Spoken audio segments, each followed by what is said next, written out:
We had a lot of auctions in the early days where we'd raise money for the scholarship fund, and guys would give away trips to various golf clubs, and people were extremely generous.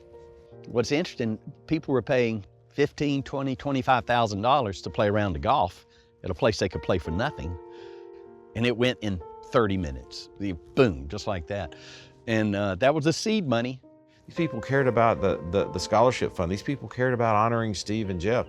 The combination of work that went into it when we realized that we were actually going to be able to raise a significant amount of money, that combination of effort was quite amazing. They really wanted to focus and have the biggest impact on the small area.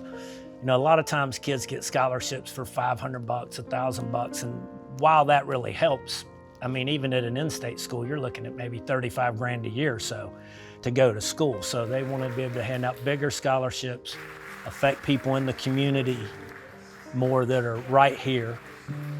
We're not trying to grow to be a national scholarship, because if you look at the national scholarships, it's a big deal if they get $500 to a kid. We want to give $5,000 to $10,000 to a kid. That's something to be very meaningful.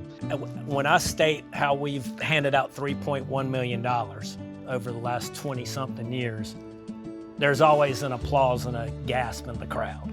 There are a lot of well-meaning organizations that give out scholarship money, but nobody gives out as much as we do to as many students, and it's a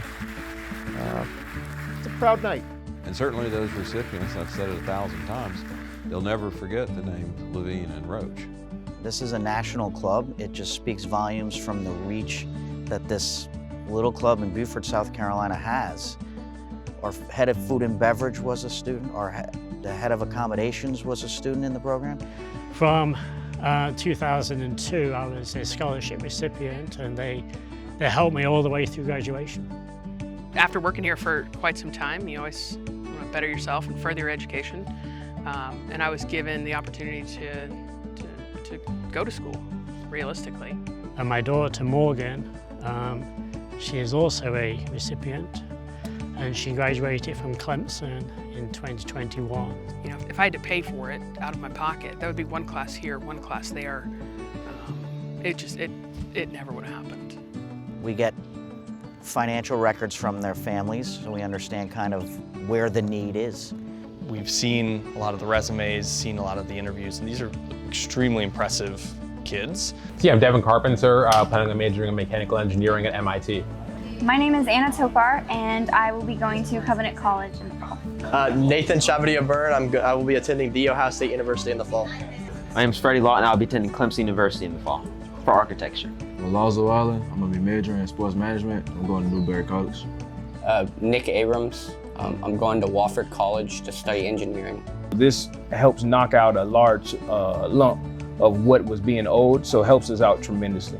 It just opens up another door of opportunity for my son. It just sort of further validates, you know, that he's worked hard and has done the right things to get to this point. As a direct result of this scholarship, it kind of put us into the next level of actually being comfortable in sending her to this school.